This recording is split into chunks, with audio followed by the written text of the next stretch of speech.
it's easier to pray and embrace whatever happens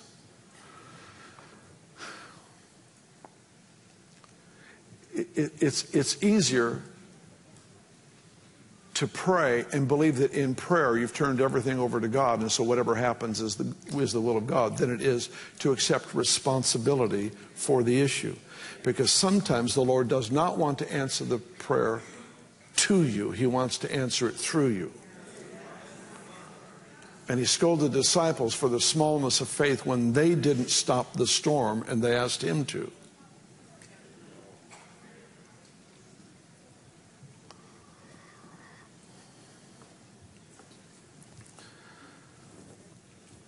So don't be conformed to this world. Be transformed by the renewing of your mind, that you may approve the will of God. That word approve actually means to thoroughly examine and confirm it's authentic.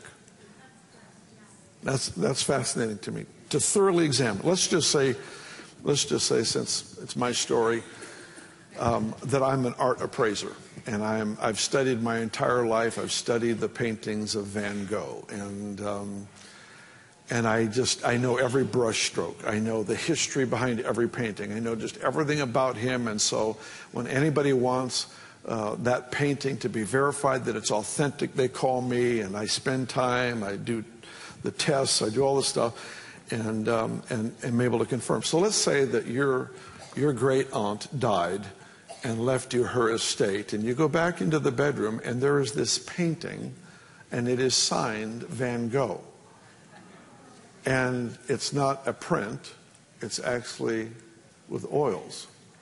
So now, if it's not real, it's a copy, and it's worth maybe $50. If it's real, it's worth like $50 million.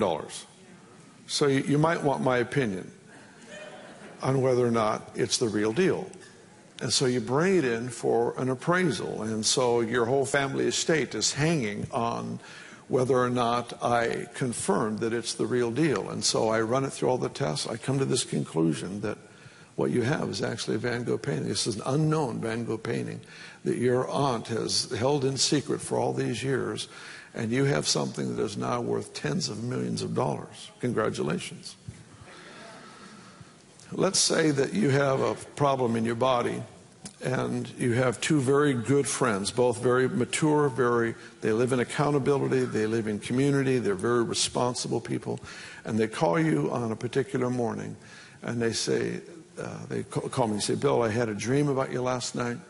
The first one called, said, I had a dream about you last night. The Lord appeared to me, and he told me to tell you this, that sickness that is in your body is allowed for a season, because I'm going to use it to touch the doctors and the medical people that are involved. And after I have used this sickness and this disease for a season, then I will visit you and I will heal you.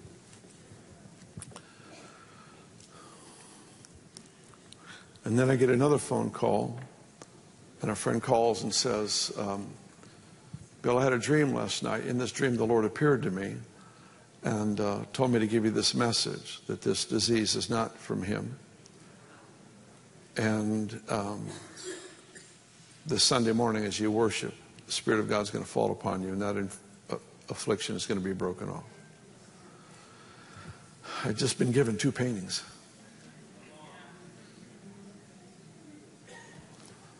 The renewed mind has to find out which one is the authentic. And so what you do is you go to Matthew, Mark, Luke, and John, and you read all the originals.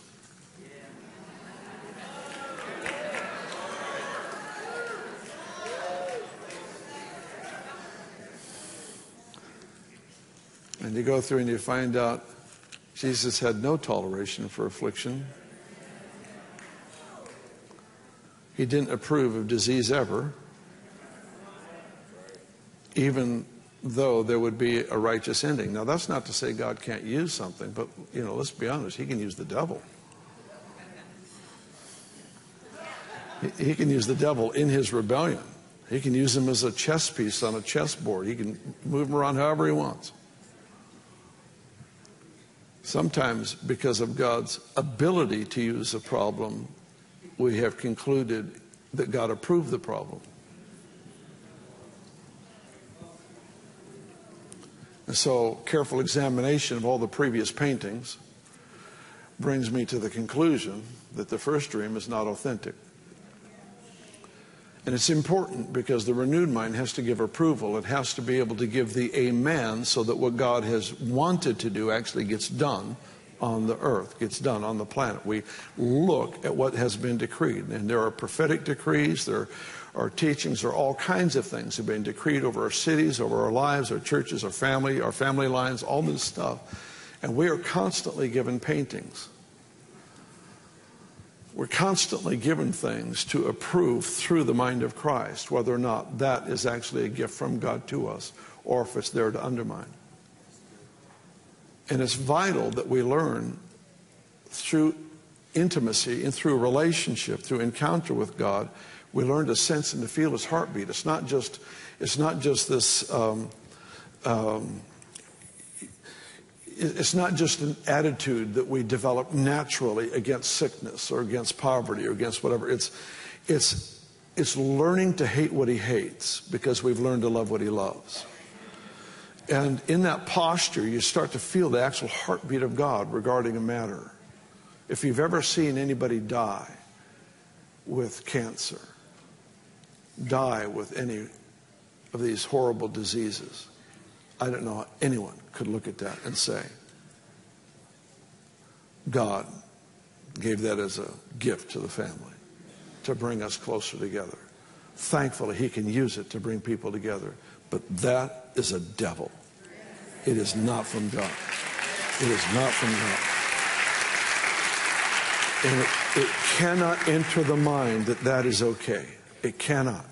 We can rejoice that God has used it beautifully, brought healing to the family. Whatever He did, celebrate, because that's God's greatness, that's His bigness. But if we start compromising in the way we view reality to allow for that sort of thing to exist unchallenged, then we actually give place to a lie. And when you give place to a lie, you believe a lie, you empower the liar.